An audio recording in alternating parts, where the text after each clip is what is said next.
Hey, it's Liam, and today is Sunday, November 20th, and I have not done a vlog entry in a very long time. It's been very busy since I got back from Roanoke.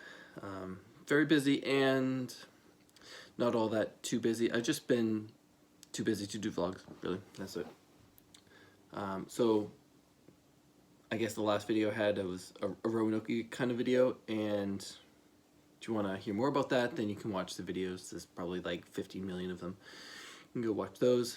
It was great to go down there. It was great to meet the guys, meet some new friends. It was great to find out how far I could drive, which is important, which is basically all day.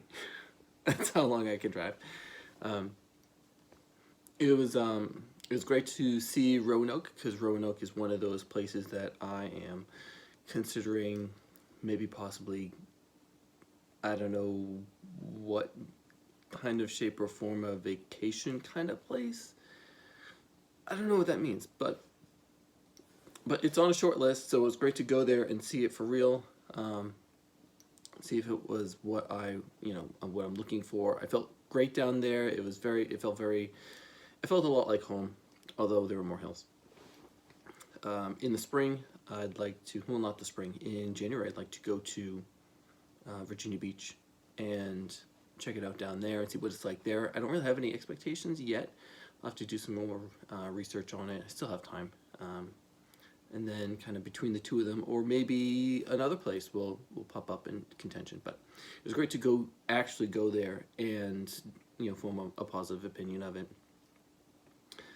Way too soon to actually get a place, so I can check on Trulia, but I'm not actually looking at those places in either location. Interest rates are going up, and they're just going up and up, but my savings is also going up and up even faster. When I talk about this with my mom, she asks things like, well, how much can you afford? And it's like, I have no idea. I'm trying to form dreams before I can form financial plans, which means that it happening waits until I can afford them. That's what that means. So anyway, so I came back from Roanoke to a lot of work at work. We had a upgrade that was happening on the 24th of October, and so I was down in Roanoke. There was a whole week since I came back from Roanoke before the upgrade hit, and we learned during that week that other teams that were partnering with us were not as good partners, and they kind of blindsided us with a whole lot of extra requirements. At the finish line, as we're training people in the company how to use the new system, people are asking questions like, what about this and what about that? And we're like, I don't know, what about that? And we forward those questions back to that other team, and they're like, oh yeah. And then suddenly, out of the blue, they are full of very specific requirements, which we'd been on their case about for months about. So that's great to have partners like that for an upgrade. That's been months in the works. Our team, I love my team. I love working with my team and the immediate teams around us. They're very competent. Very knowledgeable, very knowledgeable in the small and in the big. They know how things interact with the other teams. Those other teams, not so much. So you have one or two people that are kind of gatekeepers to that other team, and they just really aren't up to the challenges. We'll just kind of leave it at that. So on the 24th, the upgrade happened. There were a lot of things that worked, a lot of things that didn't work. For my team, so there's a lot of functioning. I'm being vague, so I don't actually tell you what I really do or where I really work. But, any system upgrade, there are different aspects for different groups, and mine was a late benefit from it, so it upgraded on the 24th. My team starts working on it weeks later, and now that's when we're working on it. So the pressure is on for me and my team, and me training my team on how to use it. We're using it all the time together, so that we I'm just boring everybody with all these generalized technical stuff. But if you keep seeing something flash back there, that's the flag. It is like a gale out there today, or was.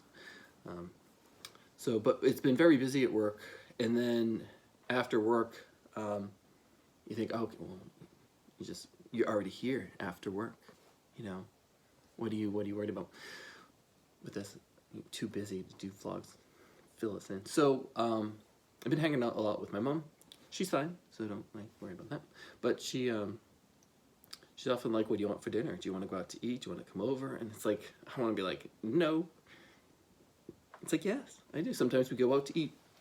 Sometimes, usually when she sees her credit card bill, she said things like, well, maybe we'll cook for a little bit. And it's like, I'd like that, yeah. So, I mean, we don't cook here, because my place is a disaster.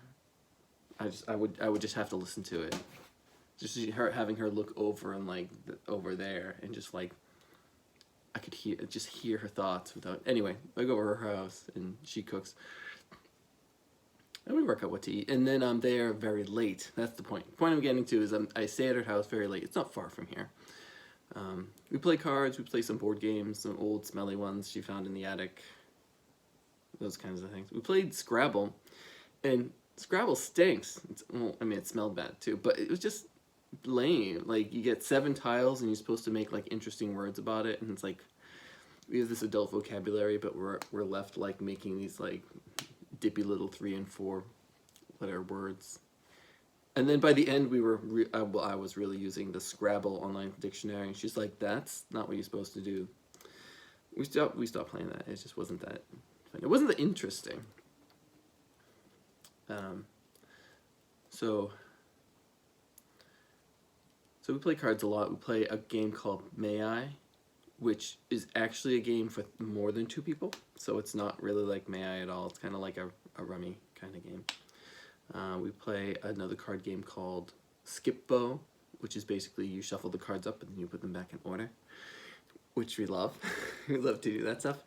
Other things we do is play a game called Rummikub, which is a plastic tiles, which is another rummy game, I guess, yeah.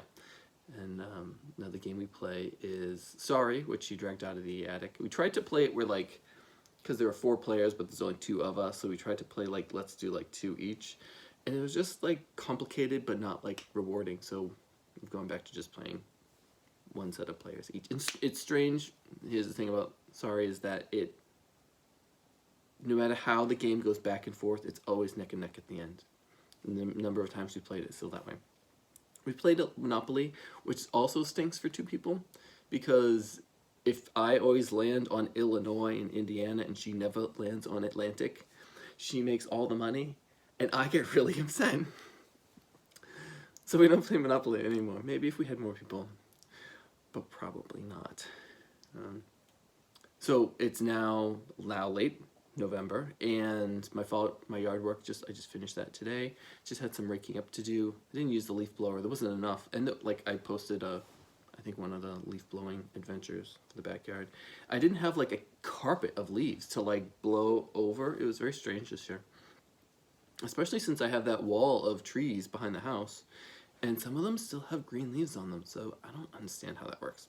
But anyway, so I cleaned up today a few extra places where the leaves collect, and I brought in my mums, the chrysanthemums, because it's supposed to get down into the teens tonight, and I am not on board with that. It did snow a little bit, so I brought them in for one cold night, and the house stank like a garden center.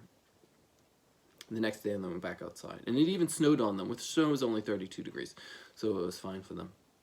But in the teens, it's too much. So I put them in my basement with my Dipladenia, the evergreen kind of red ones, which I've never tried to overwinter any of this stuff before, so we'll see how it goes.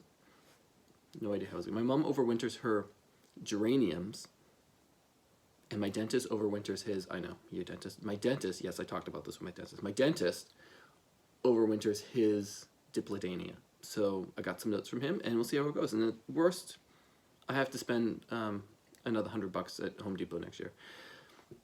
Or I save $100. The mums, I have 9 of them. They cost me $30. Tops, 9 of them, really. It's like, I don't know why I'm doing the work, but we'll see what happens. You know, I've got some lights pointed at them. They're LED. They are on a timer to replicate the day. They're in the cellar, and I hope that nobody thinks I'm growing anything in there, because I'm not the kind of person. So thanks. This room is a disaster because I have laundry drying. I have boxes everywhere. I've got luggage still around because I never put it away, and that'll be another video. And I've got Christmas. I brought Christmas down from the attic today, and I have no injury. Well, I have an injury here. This is from when I was raking. I scratched myself with my fingernail. That's the injury. Blood running down my hand. Anyway, I just took stuff out of the attic and I didn't injure myself. And to celebrate, I have created this video, and then I'm gonna have some ice cream because it's almost 10 o'clock. And I have well, it's Thanksgiving week now, so we only have a 3-day week to do a week's worth of work. And the new system kind of works okay, but we're still finding surprises, so it's gonna be a long week. I'm up to 11 minutes and I really need to finish this, so maybe there'll be a part 2, maybe not. Thanks for watching. This has been Liam from Base Stated.